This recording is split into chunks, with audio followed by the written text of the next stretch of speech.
Hey guys, మీలో ఎంతమందికి బెల్లం దోశలు తెలుసు? మీరు ఎప్పుడైనా తిన్నారా? మీరు ఎప్పుడైనా ఈ బెల్లం దోశలు తినుంటే కామెంట్ అయితే చేసేసేయండి.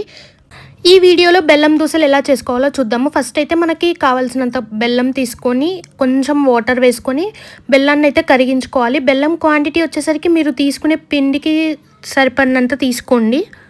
బెల్లం కరిగాక దాన్ని స్ట్రెయిన్ చేసుకోవాలి. బికాజ్ ఏమైనా నలకలు అలాంటివి ఏమైనా ఉన్నా కూడా స్ట్రెయిన్ చేసేస్తే అవి పిండిలో కలవవు కదా. సో తర్వాత పిండిని అయితే మంచిగా కలుపుకోవాలి. మనం దోశ పిండి నార్మల్గా ఎలా కలుపుకుంటామో అలా మంచిగా దోశ పిండిలాగా కలుపుకొని మనం రెగ్యులర్గా దోశలు వేసుకుంటాం కదా, సేమ్ అలానే దోశలు వేసుకోవాలి. కొంచెం ఆయిల్ వేసుకొని బాగా కాలేదాకా దాన్ని ఫ్లిప్ చేసుకోవాలి. నేనైతే ఇక్కడ మాడిపోయింది నేను ఫ్లిప్ చేసేసరికి. సో మీరైతే మాడిపోకుండా మంచిగా ఫ్లిప్ చేసేసుకోండి. అండ్ మీకు ఫ్లిప్ చేసేటప్పుడు కొంచెం ఇబ్బందిగా ఉందంటే కొంచెం మందంగా వేసుకోండి దోశలు. ఎట్లా వేసుకున్నా కూడా మనకి టేస్ట్ అయితే చాలా బాగుంటుంది. మీరు ఎప్పుడైనా ట్రై చేయకపోతే ట్రై చేయండి. ఇంకో విషయం ఏంటంటే అప్పటికప్పుడు వేసుకున్న దోశ పిండిలో ఈ బెల్లం కలుపుకొని వేసుకుంటేనే బాగుంటుంది. ఎప్పుడో 2 days ముందు వేసుకున్న పిండితో అయితే బాగోదు.